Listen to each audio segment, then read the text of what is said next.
Welcome to Let Your Light Shine, the podcast where we illuminate the path to your best self. I'm your host, Joseline Hardrick, and I'm so excited to have you join us on this journey of empowerment and self-discovery. Today, and in each episode, we'll dive deep into the themes inspired by the book, Let Your Light Shine, Unleashing Your Inner Glow through essential self-care practices for empowered women. This podcast is for anyone seeking to cultivate their inner glow, embrace their power, and truly let their light shine. In our conversations, we'll explore different topics that resonate with women and girls from all walks of life. We'll discuss the SHINE method, practical and transformative self-care practices like sleep, proper hydration, tuning into our intuition, and nourishing our bodies while remaining fully engaged. But that's not all. We'll also delve into cultivating joy through hobbies, practicing grace, forgiveness, and engaging in activities that make our souls light up. Each episode features incredible women who share their stories, wisdoms, and insights. They're entrepreneurs, creatives, professionals, mothers, daughters, all shining examples of how embracing these practices can lead to a fulfilled and empowered life. So whether you're looking to ignite a new spark in your life or fan the flames of an existing one, Let Your Light Shine is here to guide and inspire you. Remember, for more resources and information, you can always visit lightshinebook.com. Let's get started and explore together how we can all let our light shine brighter. Join me, Joseline Hardrick, in this empowering journey. Here's to letting our lights shine together.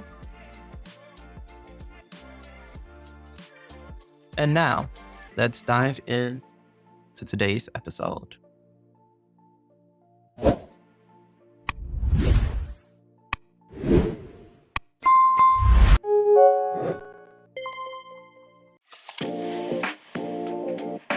So now with everything that you've done, let's talk about how you let your light shine.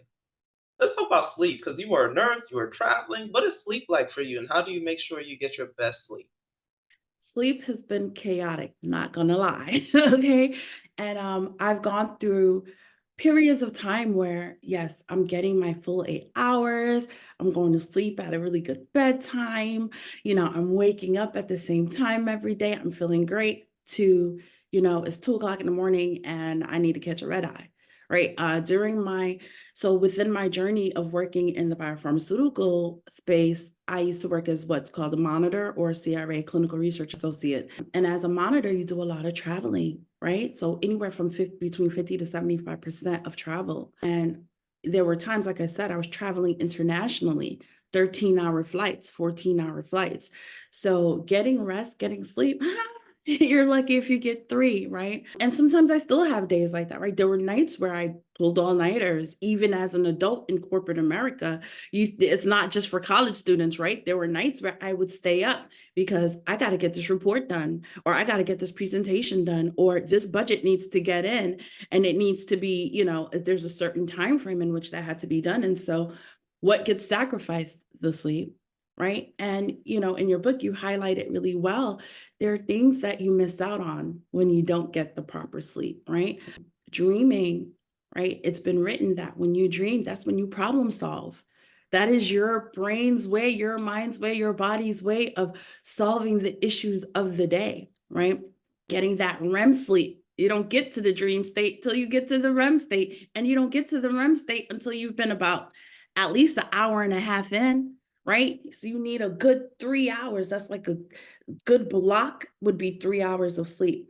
I must admit, I could do better with my nighttime and morning time routines. There's definitely room for improvement there.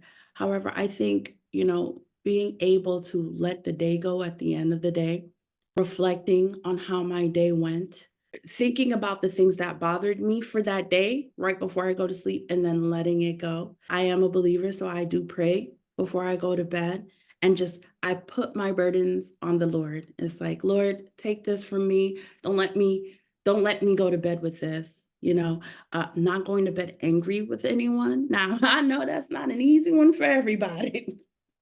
Yeah, I girl. know, I know I just touched some Especially nerves. if you married or you got kids, Yeah. because those are the people that you get the most angry with because they're so close to you.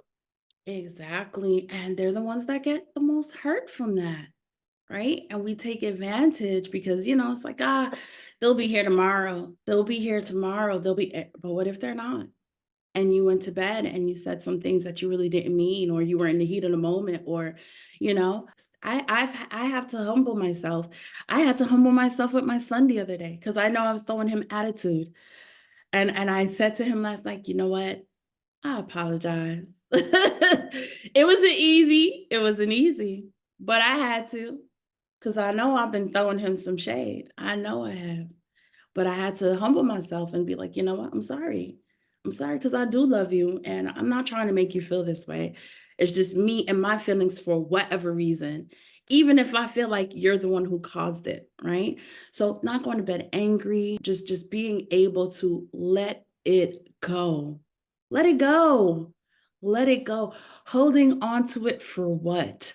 For why?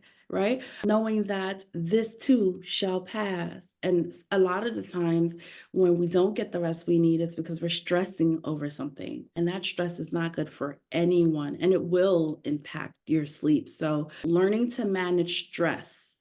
I didn't say solve the problem or even manage the problem. Sometimes it's not even about managing the problem, it's about managing the stress that comes with the problem. And for me, that's knowing that, you know what? I don't have ultimate control over everything and that this too shall pass. There's a beginning, a middle, and an end to everything. And so when I put that into perspective, it's like, in the grand scheme of things, it's really not that serious. Yes, that's what you have to remind yourself. Don't sweat the small stuff. It's all small stuff. Yeah. Now, you mentioned your son. I have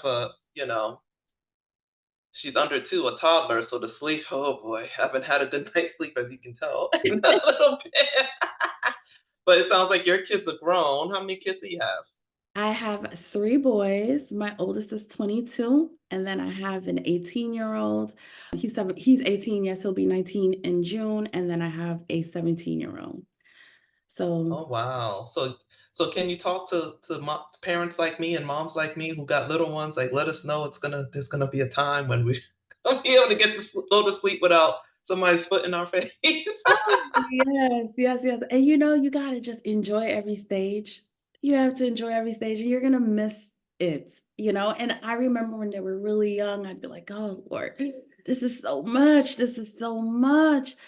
And now they're, like, grown, and, you know, wow, what remarkable young men they've become.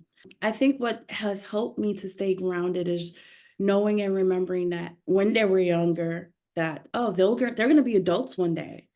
And so I need to instill them with the things that are going to help them to become healthy adults. Begin with the end in mind. That's Jim Rohn. He also said, don't major in minor things. So we were talking about majoring in minor, don't major in minor things. And that has helped me so much along the years because my kids have come with all kind of nonsense. Okay. All kinds. And some things were like, you know what? It's not a big deal. I don't even need to bother with that. It's like, and other things it was like, okay, I need to grasp, this I need to nip at the bud, or this I need to clarify for them. So I'll give you an example. When they were younger, I watered down all the juice, all the drinks, no soda, anything with sugar got watered down. My kids did not know what a full drink was until, unless they went to, like, say, a party or something like that. But I would water everything down. I would teach them how to make choices, right? So I would pick 2 outfits and be like, "What do you wanna wear today?" So they would get used to the idea of picking for themselves, choosing for themselves. I implemented natural consequences. So it'd be like, "Oh, You woke up late. Oh, well, now you're going to miss playtime because you decided you wanted to wake up late today, right? Let's set the alarm so this doesn't happen tomorrow. These are the things that would help them help prepare them to be the kind of adults that were confident in walking through life. So my 22-year-old calls me about 2 years ago and he's like, Mom, there's so many people out here. He's in college. They don't know what to do. They don't know what to do. And I'm like, yeah, there's what can I say? What can I say? So we have to prepare our children, right? This too shall pass. Again, she's 2 now, but she's going to be 4 in 2 years. Going to go by like this. 5 years ago seems like yesterday. 5 years from now seems so far away, but it's still 5 years. You know what I mean? So yeah, I had to keep those things in mind as they were growing up. I've definitely grown more patient over the years. Most definitely have. And I think that if I were to have a 2-year-old today, it would definitely be different from, when my kids were 2 back then. And I was a Yeah. single mom raising them. So there was a different type of pressure, a different type of stress that came along with raising those boys by myself. I was just super hyper aware of their environment, super aware of the influences in their lives, and super aware of the culture and how we can't change that, right? And so there were certain times where I would censor the music they would listen to. However, if I heard them listening to certain things, it would be like, so what does this song mean to you? Yeah, that's a good question. What does Yeah. it mean to you? Because we're thinking they're seeing all the sexual innuendos, and they're like, no, I don't even. They're not even thinking that. So you're giving us a master class. We're not even through the shot yet, girl. But yeah, I love the quotes because I know Jim. Like, again, I did sales, so I know all the Jim Rohn quotes. I know all the the I folks love who. him. He's my Yeah, unofficial mentor. He's, yes, long gone, but the yes, impact he's made, right? And not just him, there's so many out there, yeah, some examples I was not given. My parents were divorced, you know, and then my mom remarried, and it wasn't necessarily the healthiest relationship, right? So I don't and then like I said, I was a single mom. So I haven't necessarily modeled the best relationships to my children. But to make up for it, I've read books, right? I've yes. read from I've learned from the people who have had the good, healthy relationships. And you take what you eat the meat and you throw away the bones, right? Yes. Yeah. And then I told that to a friend of mine. We were having a conversation and she said, yeah, I got to the point where I stopped blaming my parents. And I'm like, that is a sign of maturity because you're grown now. Your parents did the best they could with what they had at the time. And I have to remind myself as a parent, I'm doing the best I can with what I have. Exactly. And then, like you said, yelling at your kids, throwing shade. Usually, lack of sleep can make that worse. It's harder for you to be patient when you don't get sleep. It's harder to have those tough conversations when you don't have sleep. Harder to communicate. So we got to do the best you can with whatever you have regarding sleep. Don't beat yourself up, but it allows you to like if you know sleep is really important and you have a choice like okay sleep or stay on social media then you're going to choose sleep right but if it's sleep or this deadline that can't be moved, then you're gonna get the deadline moved, right? So hydration, how do you stay hydrated? Because I wrote in the book about that.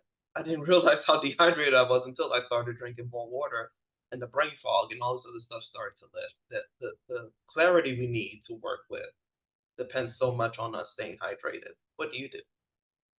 So I love water. I love water. And I think the older I get, the more I realize that's actually a superpower because there's a lot of people out there who do not drink water and they need their water to be flavored or whatever the case may be.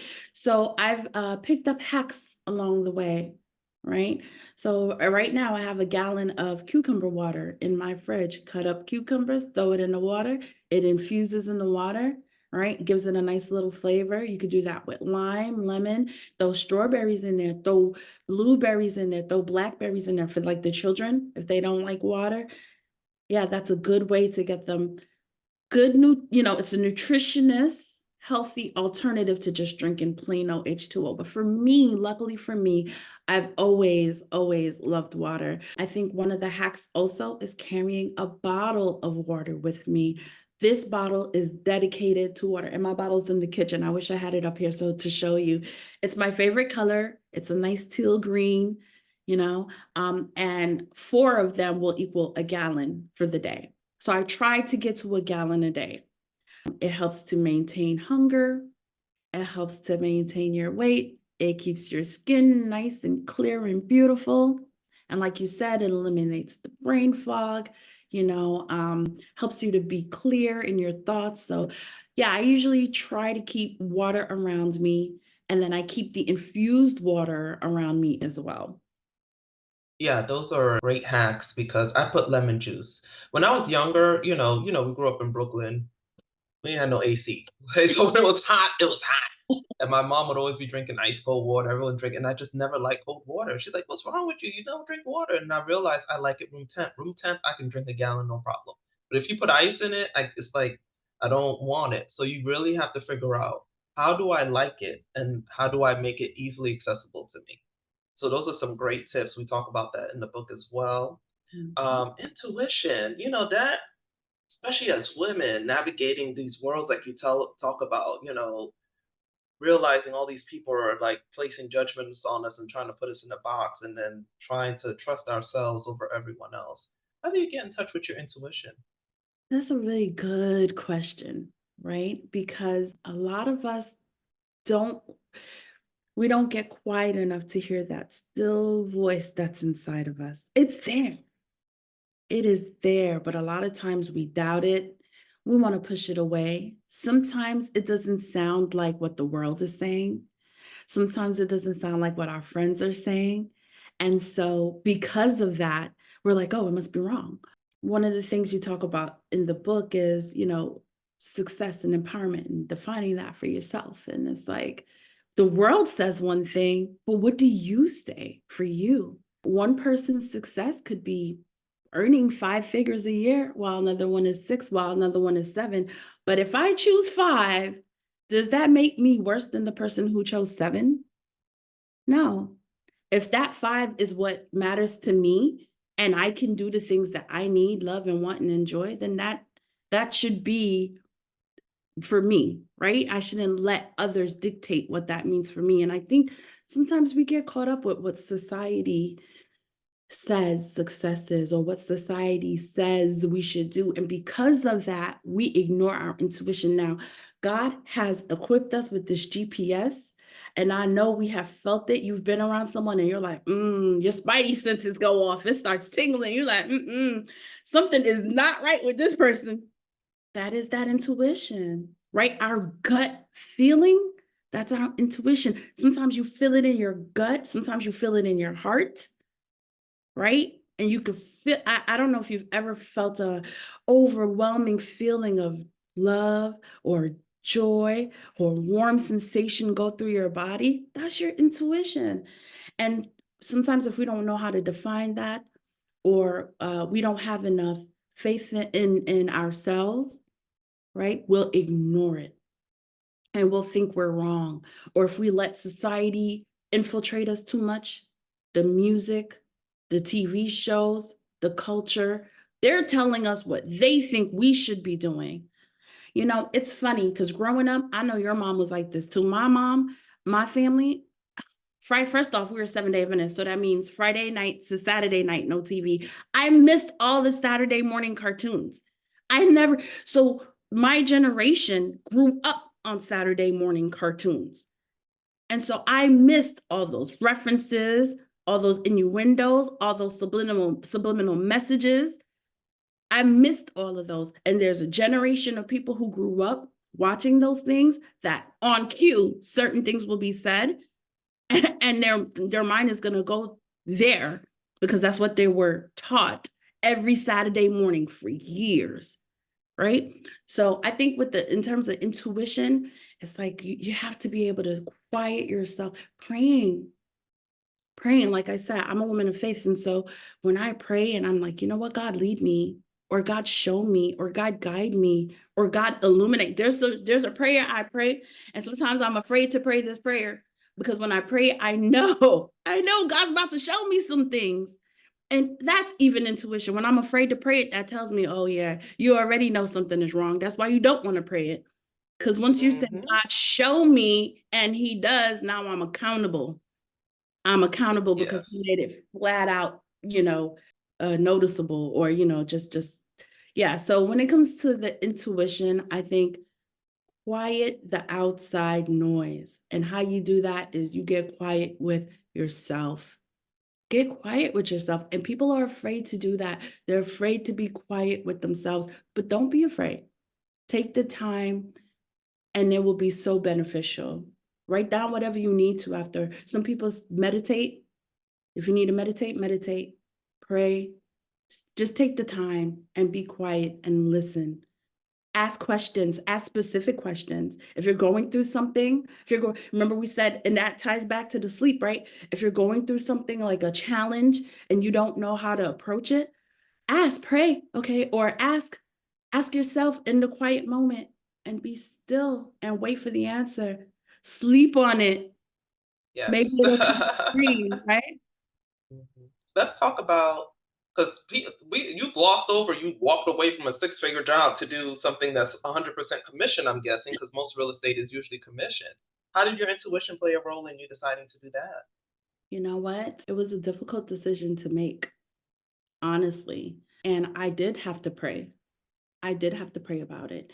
And I actually called off work, and because I felt it. I was like, you know what? I think it's time for me to go. I think it's time for me to leave corporate America. We talked earlier, when you were speaking in the intro, we talked about how I'm really wanting to make a difference, right? And yes, I am recruiting. So if you are looking to start a career in real estate, hit me up. But here's why I'm doing that. Number one, majority of wealth, okay, for Americans, the majority of their wealth is tied up in the equity of their home. There are a lot of people who are not part of that American dream. They don't own a home, therefore, they don't have wealth. The majority of those people look like me: Black women, single moms, immigrants, children of immigrants, right? They don't know how to navigate the landscape. They don't know the rules. They don't know the laws. And even if you were to tell them, they don't understand it. They are systematically kept out.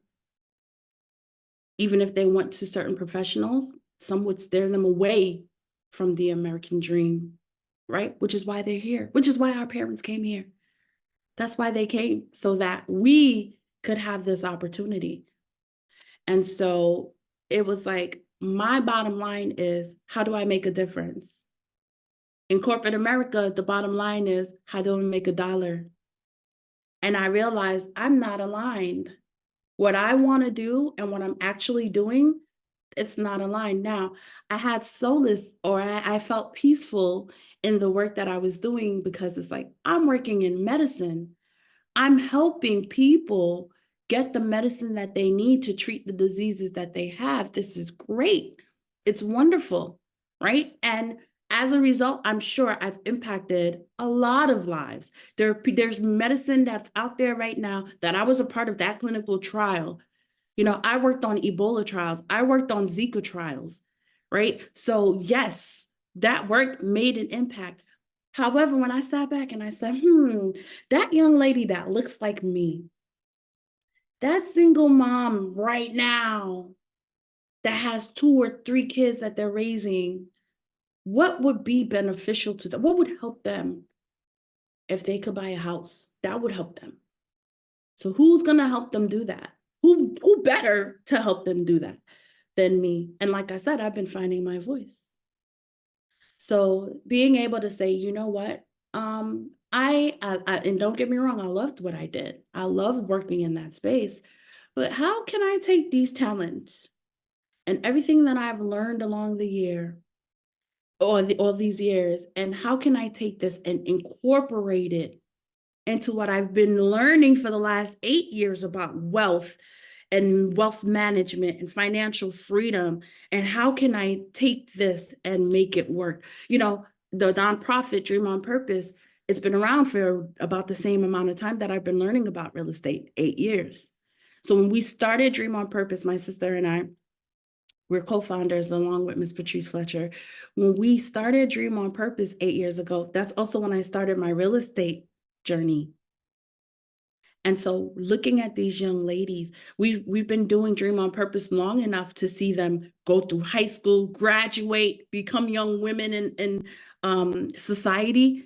And man, these young ladies are thriving and they're doing great. And I'm not saying it's because of Dream on Purpose, but best believe that it had a part to play, right? Those resources, providing that information to them, letting them know there's a way. You have a dream? Oh, let's show you, letting them know this is their career options out there, showing them other women that look like them that have done it, partnering them up, mentoring them up, coaching them up, vision boarding them up, career building them up, telling them about college. And now they're walking the walk. And being able to see that, it's like, okay, this is great. How can I take what I've been learning and help women like me? If I had someone come to me 20 years ago, 15 years ago and say, hey, let me help you buy a house and let me show you how to do it. Let me help you budget. Let me help you get your credit score to a place where you could, let me teach you some creative financing strategies. Let me show you some programs that are available where you don't necessarily need the credit score. You just need the right attitude and the right merit, right? Being able to do that. Oh, how valuable is that? Oh, that is extremely valuable, right? So at one point it was like, okay, what's more important, this bottom line or serving the next generation? So when I'm looking for agents right now, I have 2 agents under me. And they are young lady, they're in their 20s, early 20s, early 20s. They're just starting their careers. I coach them every week. Why? Because I want them to be successful. I want them to navigate this space. I want them to learn it and I want them to take it back to their peers. And I want them to build a generation of young women like themselves who are homeowners, who are business savvy, who are financially savvy, who can take care of their children. Who said because you had that kid, now you don't, statistically speaking, I shouldn't be here. Statistically speaking, right? 3 kids, single mom, I should be on welfare right now. And I was at one point. So statistically speaking, I should have never got it to 6 figures. I should have never made it to 6 figures, statistically speaking. But this is what we were saying before about society and that voice, right? You don't get to dictate that for me. And so for the young women out there who feel that way, society, you don't get to dictate that for me. Let's show you how. Let's show you how, right? Whether you want to work in real estate or whether you want to take advantage of the programs that are out there that will help you own your own real estate so that you can also have a piece of that American dream. You could have that equity, you could have that wealth, because again, that's where the majority of wealth in America is, in the equity of their homes, which is also why what's happening right now is so important with the rates fluctuating and inflation fluctuating, right? And all of these big companies snatching up residential properties, right? The residential properties are for the American people. That's what makes us America. That's the American dream, owning that piece of property, right? That allows you to build the wealth. And then once you do that, man, there's so many other strategies that you can learn that will help you scale up if you want to, but at least have that, right? Let's not make the landlords rich. If you're paying $1,000 a month on rent, and no one is unless you're renting a room. Girl, I was about to say, you said 1,000, not today. No one is, right? And we're from New York. These Florida prices are getting out of control. But Right. again, you're giving us another master class in real estate before we get too off track. I think part of the intuition too is going to be, if you don't know, ask to meet people who do, meet the experts, because we had teachers as young women. It was our teachers And then, like you said, Jim Rohn is now like your mentor. I think like Maya Angelou is like my fairy godmother, you know. Oh yeah, she. It doesn't have to be people you know in person either. So talk to us about how you nourish yourself. We had a nice meal together, you know, we just fed into each other, we were lifting each other up. So how do you nourish yourself?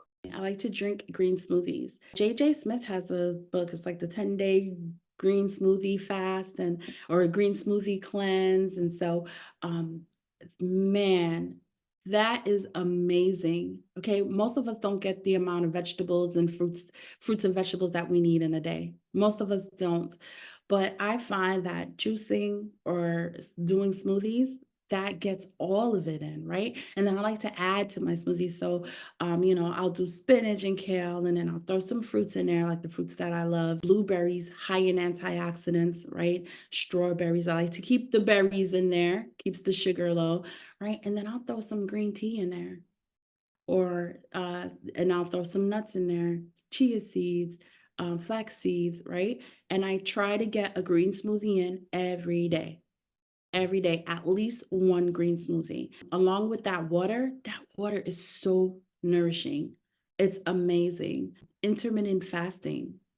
I like to intermittent fast because that helps reset our bodies. That helps to reset our immune systems, right? And so it's not for everyone. So make sure you get with your doctor or get with your professional before you start fasting. But fasting is a great way to nourish your body. And I know it sounds counterintuitive, right? Don't eat.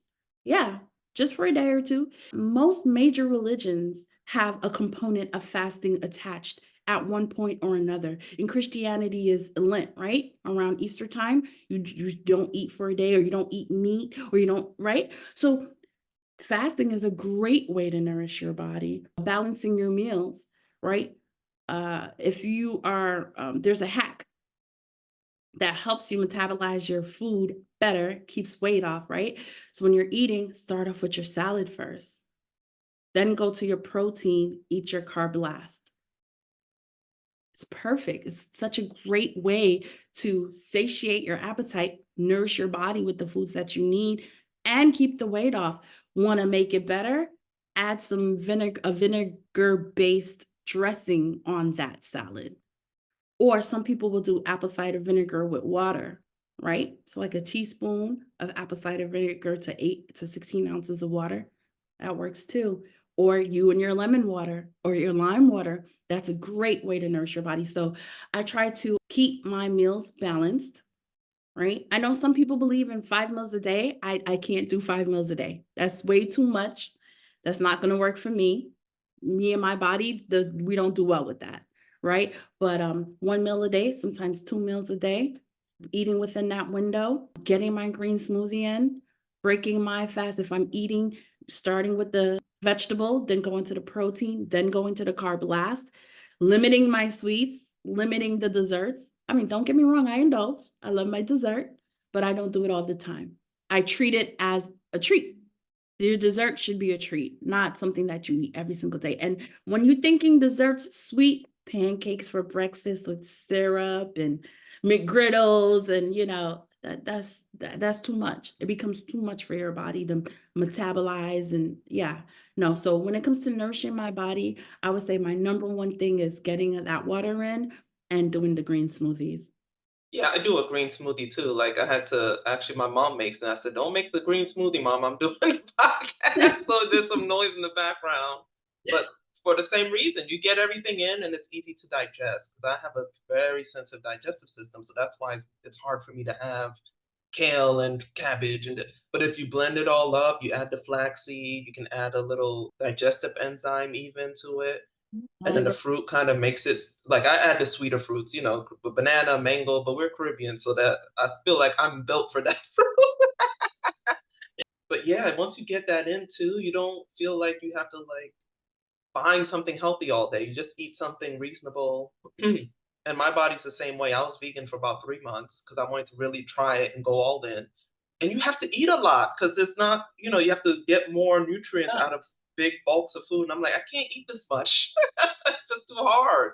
But then I'm hungry and tired. So I was like, maybe I'll revisit it. But It makes me feel less guilty too when I have like yeah. fries and chips, because I still love chips. We grew up going to the bodega, getting a bag of chips after school, so I love my chips. I love my, I like to indulge too, but it makes me feel less guilty once I know I've got that green in. I'm like, well, I got my fruits and vegetables today, so I can have some French fries tonight. Yeah, and you do have to find the right balance, and that's why I said nourish. We're so tired of hearing about dieting and the weight. The key is your body needs nourishment. How do we get it? And like you said, those pancakes, those waffles, the this, the that, and the all day eating that heavy, hard to digest food is not nourishing. And Exactly. so your body will naturally find its healthy weight if you continue to nourish it. So focus on nourishing your body as opposed to calorie counting or the weight. And then the sleep, once you get those things aligned, your body will naturally find its way to its healthiest self. So let's talk about engagement now. So engagement is engaging your body, engaging your mind, right? Because if you stop moving, you stop eating, that you're not too far off from death, right? So we have to move our bodies and completely stay engaged. How do you do that with such a busy schedule? So my thing is walking. I love going on walks. And maybe that's from our younger days. Cause in New York, public transportation, we walk everywhere. We walk to school every day, right? To and from. We walk to and from activities, to and from the train, to and from the bus, right? Not a big culture of driving in New York. So it might go back to that, but I love walking, and it's something you can easily do, right? 30 minutes, use that time. You can listen to music, listen to a podcast, speak on the phone, get on the phone with someone, or just walk in silence, whatever the case may be. I would say that is my number one source of exercise. Can I do a better job going to the gym? Absolutely. I'm not necessarily a gym rat. I'm not necessarily the best when it comes to doing that. But I have had gym member, of course, with the boys, we always kept a membership either at the Y or at the rec. I always had some place for them to go so that they can, get all of that energy out. And also I always kept them on some type of sports team, right? And so while they would be practicing, I would be walking. I'd be doing laps. Walking is great.